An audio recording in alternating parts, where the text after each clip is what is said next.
Assalamualaikum warahmatullahi wabarakatuh. Bismillah, alhamdulillah, wa syukuri nikmatillah.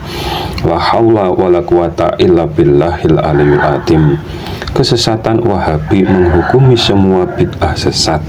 Sedangkan setelah wafatnya baginda Nabi Muhammad SAW, para sahabat atau sahabat Utsman melakukan bid'ah wajib. Di zaman itu menjadi pro dan kontra.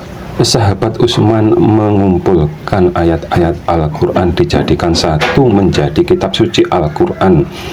Pada akhirnya yang kontra sadar bila itu tidak segera dilakukan maka akan musnah ayat-ayat Al-Quran yang ada.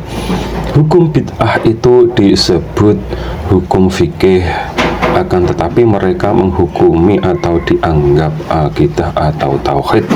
Hukum fikih dapat berubah-ubah dalam situasi dan kondisi yang memang benar-benar untuk merubah suatu hal tersebut.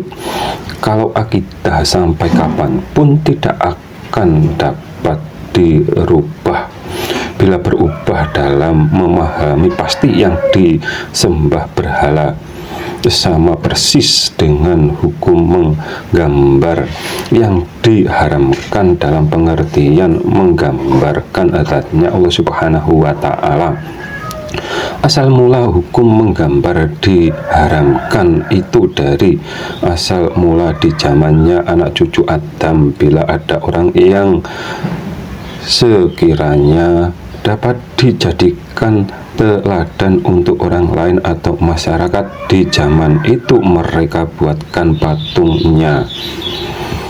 Bergantinya generasi pada akhirnya malah menjadi pujaan atau disembah oleh anak cucunya, atau yang disebut bertauhid mujasimah, seperti yang dilakukan para Wahabi yang beranggapan Tuhannya disamakan dengan Adam, atau Tuhan dipahami berjisim seperti tauhidnya Yahudi. Bahkan ada Ustadz Wahabi yang menyatakan dan menyalahkan orang lain yang selain golongannya dengan berkata Yahudi saja percaya kalau Tuhan di atas.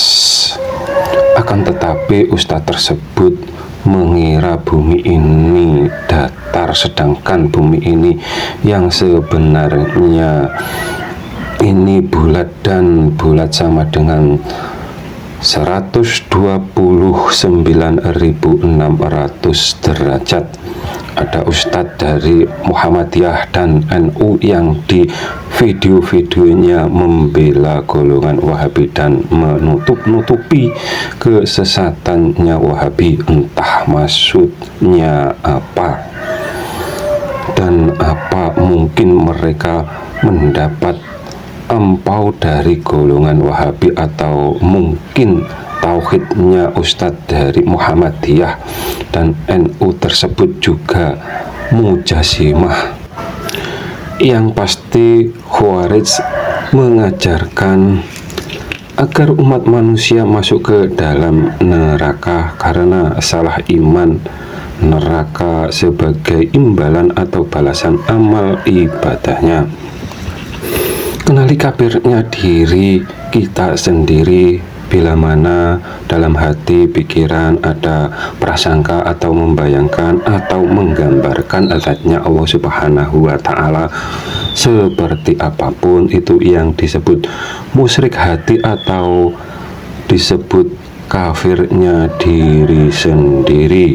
Ini dari pengertian bila menyelisihi seruan ayat Al-Quran dalam memahami zatnya Allah Subhanahu wa ta'ala.